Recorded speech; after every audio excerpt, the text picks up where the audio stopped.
ناظرین، ایک ایسے موضوع پر بات ہوگی جو ایک گناہ تو ہے ہی، ایک ایسی بیماری بھی ہے جو گھروں کو توڑ دیتی ہے، دوستیاں ختم کر دیتی ہے، رشتوں میں نفرت بھر دیتی ہے اور انسان کے دل کا سکون چھین لیتی ہے، اور وہ ہے غیبت، تجسس اور بدگمانی۔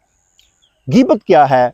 کسی کے بارے میں اس کی غیر موجودگی میں ایسی بات کرنا جو اسے ناپسند ہو، اور تجسس کیا ہے؟ لوگوں کی خفیہ باتیں اور عیب جاننے کی کوشش کرنا جو ہے وہ تجسس کہلاتا ہے۔ بدگمانی کیا ہے؟ دوسروں کے بارے میں برے خیالات رکھنے والا بدگمان ہے، مگر اکثر لوگ دوسروں کی غیر موجودگی میں ان کی باتیں کرتے ہیں۔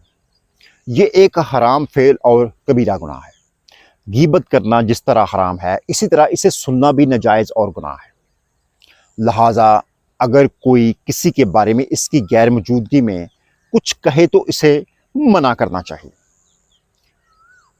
اللہ تعالیٰ قرآن پاک میں فرماتے ہیں، اے ایمان والو، بہت گمان کرنے سے بچو، یقیناً بعض گمان گناہ ہوتے ہیں، اور کسی کے عیبوں کی تو نہ لگایا کرو، اور نہ تم میں سے کوئی کسی کی غیبت کرے۔ ذرا سوچئے، ہماری روزمرہ زندگی کا کتنا وقت جو ہے وہ دوسروں کی باتوں میں گزرتا ہے۔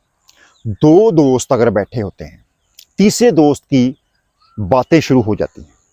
دو خواتین اگر ملتی ہیں، کسی تیسری عورت کے گھر اس کا لباس، رشتے یا کردار پر گفتگو شروع ہوتی ہے۔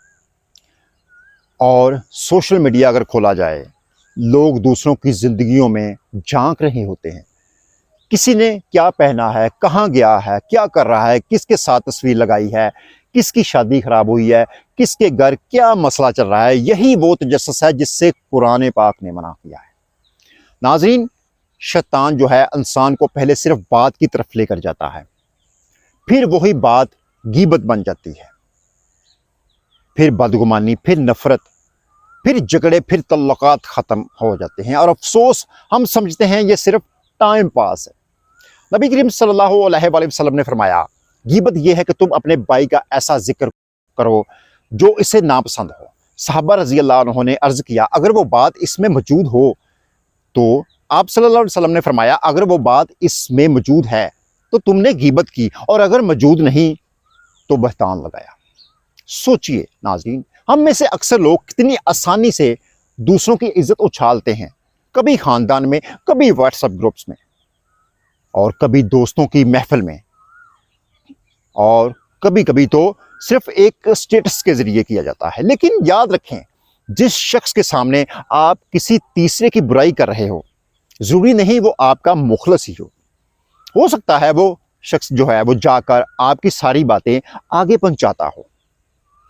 پھر کیا ہوتا ہے؟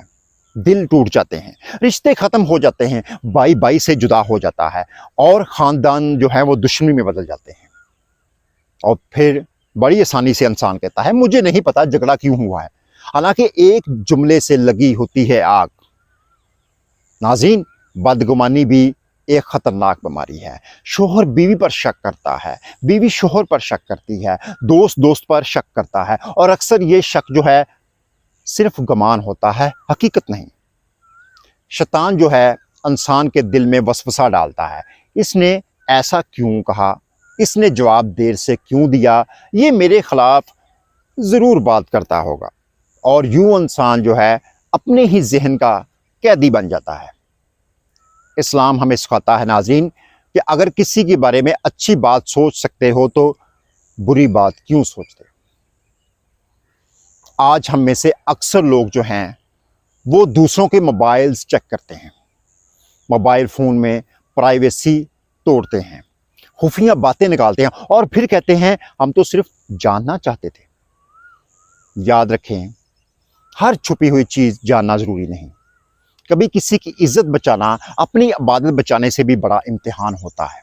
نبی کریم صلی اللہ علیہ وآلہ وسلم نے فرمایا، جو شخص کسی مسلمان کے عیب پر پردہ ڈالے، اللہ تعالیٰ قیامت کے دن اس کے عیبوں پر بھی پردہ ڈالے گا۔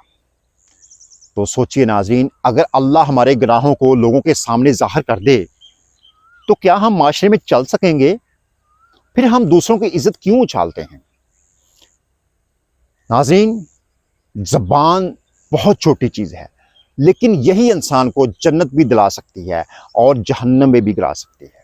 لہٰذا ابھی سے فیصلہ کریں، کسی کی غیر موجودگی میں اس کی برائی نہیں کریں گے، بغیر تحقیق کسی پر گمان نہیں کریں گے، لوگوں کی ذاتی زندگیوں میں تجسس نہیں کریں گے، اور سوشل میڈیا کو گناہوں کا ذریعہ نہیں بنائیں گے، کیونکہ جو انسان دوسروں کی عزت بچاتا ہے، اللہ اس کی عزت بچاتا ہے۔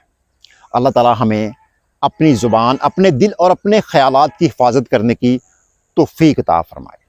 آمین۔